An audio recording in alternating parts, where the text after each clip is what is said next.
Now, can we turn to Joe Biden? 71% of Americans do not want him to run again. I repeat, 71% of Americans do not want him to run again. That's important because roughly a third or so of the country is Republican, a third or so Democrats, the rest are independents, which means a whole bunch of independents and Democrats do not want this man to run again. 71%. And I'll tell you why. Inflation, gas, inflation, gas. When you add up people that are concerned about the economy, about inflation, about gas prices, and then you look at those who are concerned about the overturn of Roe v. Wade, the gap is this big. About 50% are concerned about economic issues, maybe 10% concerned about the reversal of Roe v. Wade. And people are sick of the excuses and the lies. Joe Biden still won't take responsibility for gas prices going up, even though he engaged in a war on oil and gas. Won't take any responsibility for inflation, even though he ordered a bunch of people to get a bunch of money for no reason. The classical definition of inflation is too much money chasing too few goods. So we lower productivity and increase the speed at which the printing presses printed more money. At NATO, he reiterated, it's not us, it's Russia causing the inflation. But the bottom line is, ultimately, the reason why gas prices are up is because of Russia. Russia. The reason why the food crisis exists is because of Russia. Russia not allowing grain to get out of Ukraine. And so that's the way in which I think we should move, and I think it would have a positive impact on the price at the pump as well. Here's the problem. Fed Chair Jerome Powell says it's not true. I realize there are a number of factors that play a role in the historic inflation that we're experiencing. Supply chain disruptions, regulations that constrain supply. We've got rising inflation expectations and excessive fiscal spending. But the problem hasn't sprung out of nowhere. And in January of 2021, inflation was at 1.4%. By December of 2021, it had risen to 7%, a five-fold increase. Now, since the war in Ukraine began in late February, the rate of inflation has risen incrementally, another 1.6%, to a current level of 8.6%. So again, from 7% to 8.6%. Given how inflation has escalated over the past 18 months, would you say that the war in Ukraine is the primary driver of inflation in America? Okay, keep in mind, Joe Biden just now said Russia, Ukraine is the primary driver. The Fed Chair, Jerome Powell, is asked this explicitly by this Republican, is that the primary driver? No, inflation was high before, certainly before the war in Ukraine broke out.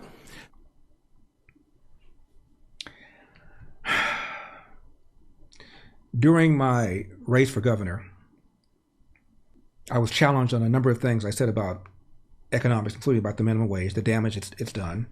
And I said to a reporter who was questioning me, have you ever studied economics? She said, yes. And I was not trying to trap her. Believe me, I wasn't. I said, who's your favorite economist? She said, I said, you can't think of one? And she went, well, the professor I studied under when I was in college. I said, okay, what's his or her name? She said, I don't remember. I said, do you know who Adam Smith is? She went, I said, the founder of modern economics, the one that wrote Wealth of Nation in 1776. I said, do you know who Milton Friedman is? I said, Nobel laureate, who wrote the book Free to Choose. I said, you know who Paul Krugman is?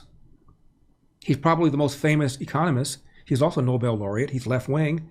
He writes a column for the New York Times, and by definition, that makes him very, very influential and famous. Didn't know who he was. I said, so you can't think of a single economist, not even the one that founded the modern school of economics, and you are quarreling with me about Economics 101. Speaking of which, what causes inflation? The aforementioned Milton Friedman blamed government, and he's right. The reason we have inflation in the United States, or for that matter anywhere in the world, is because these pieces of paper and the accompanying book entries, or their counterparts in other nations, are growing more rapidly than the quantity of goods and services produced. The truth is, inflation is made in one place and one place only, here in Washington.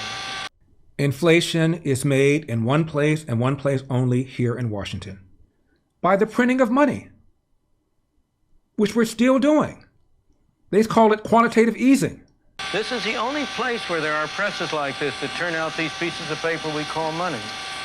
This is a place where the power resides to determine how rapidly the amount of money shall increase.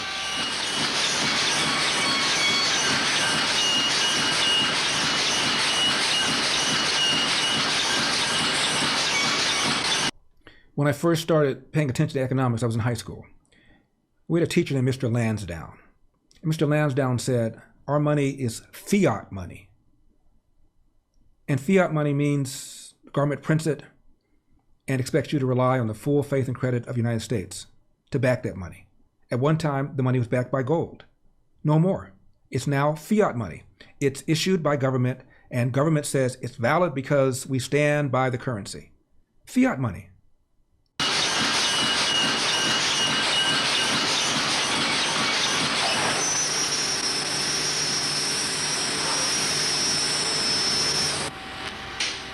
What happened to all that noise? That's what would happen to inflation if we stopped letting the amount of money grow so rapidly. This is not a new idea.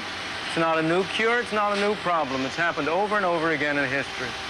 Sometimes inflation has been cured this way on purpose. Sometimes it's happened by accident. During the Civil War, the North, late in the Civil War, overran the place in the South where the printing presses were setting up, where the pieces of paper were being turned out. Prior to that point, the South had had a very rapid inflation. If my memory serves me right, something like 4% a month. It took the Confederacy something over 2 weeks to find a new place where they could set up their printing presses and start them going again. During that 2-week period, inflation came to a halt. After the 2-week period, when the presses started running again, inflation started up again. It's that clear, that straightforward. Any questions? Any questions? And by the way, our debt has gone up under both Republican and Democrat presidents, which is why I always say that when and if Republicans take over, we need to propose an amendment to the Constitution to limit spending to a fixed percentage of the GDP. I would say 10%, others would put it higher, with exceptions for war and for natural disaster. That's the only way we're going to rein in government spending, which in 1900, all three levels, federal, state, and local, was under 10% from the American people. Now, all three levels, plus unfunded mandates, it's almost half of what we produce goes to government. Now, Biden still insists that it's not true. 85% of Americans do not believe we're going in the wrong direction, even though polls say that. And by the way, inflation is lower here than everywhere else.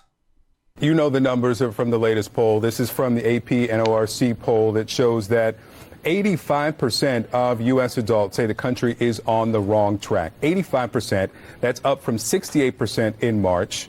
28% of Americans approve of the president's job performance, specifically on the economy. You have made it clear that the president gets it. And Biden proceeded to say it's just not true. They don't think that. You haven't found one person, one world leader in America to say America is going backward. America is better positioned to lead the world than we've ever been.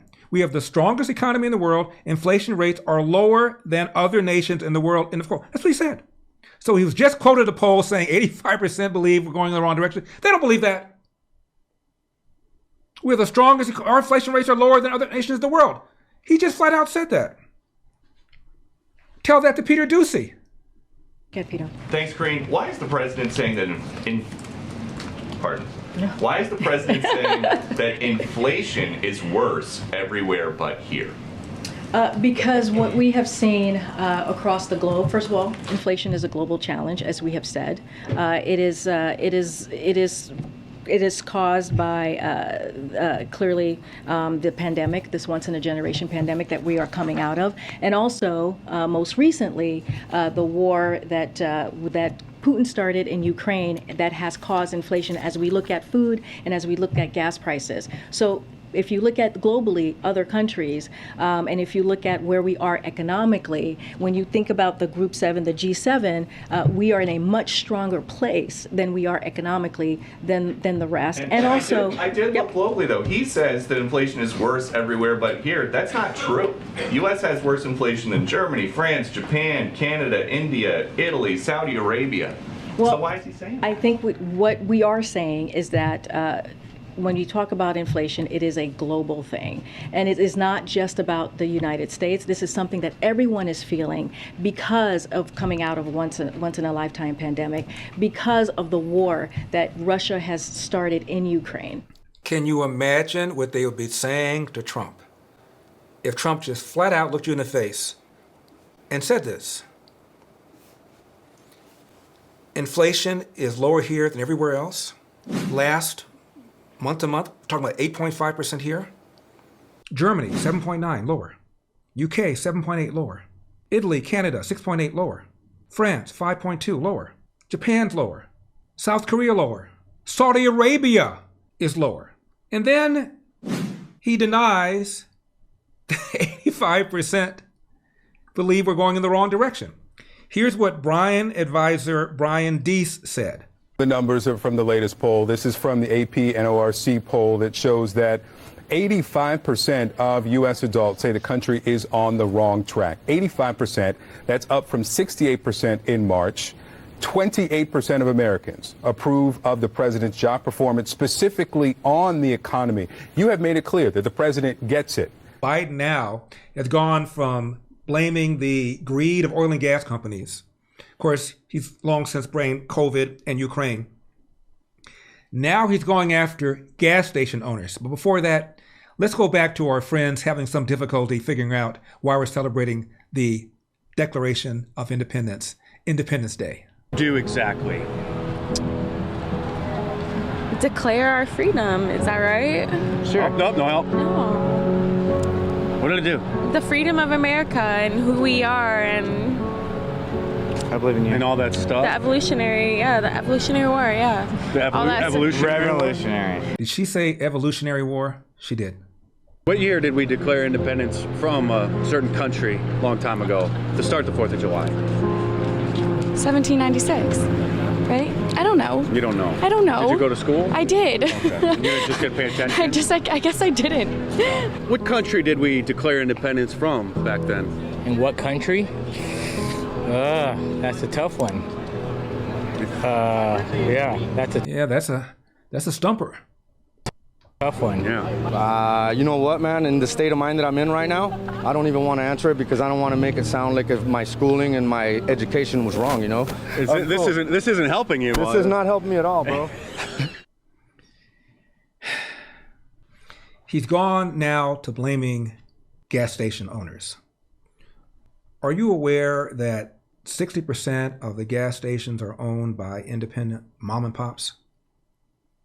Only 1% are owned by the oil and gas companies. And the profit margins are really thin. They don't make their money off gas. They make their money off the convenience store. The stuff when you go in, buy the gums and cigarettes and lottery tickets. That's how they make their money. Not unlike movie theaters. They make most of their money off concessions. The high-priced popcorn and candy that they sell for watching the movies. And regarding big oil, they're not nearly as rich as people think. Here's what they do. They talk about how much money they made, give you an absolute number. They don't talk about profit margins, return on equity, return on investments. Because when you look at the profit margin of oil and gas companies in 2021, 8.3%. That is below the median for all but one of the top 11 sectors. Financials, 25.3% profit margin. Tech, 23.2% profit margin. Pharmaceuticals, 23.1% profit margin. Of the top 11, the only one worse than what the oil and gas ones were doing was consumer staples. So you look at 1, 2, 3, 4, 5, 6, 7, 8, 9, 10 of our industrial sectors. They all have profit margins higher than oil and gas. Is he accusing those others of price gouging and greed? Hope you enjoyed that video. The full show is available to watch right now on Epoch TV. Just click the link in the description below to learn more, because we've got a country to save.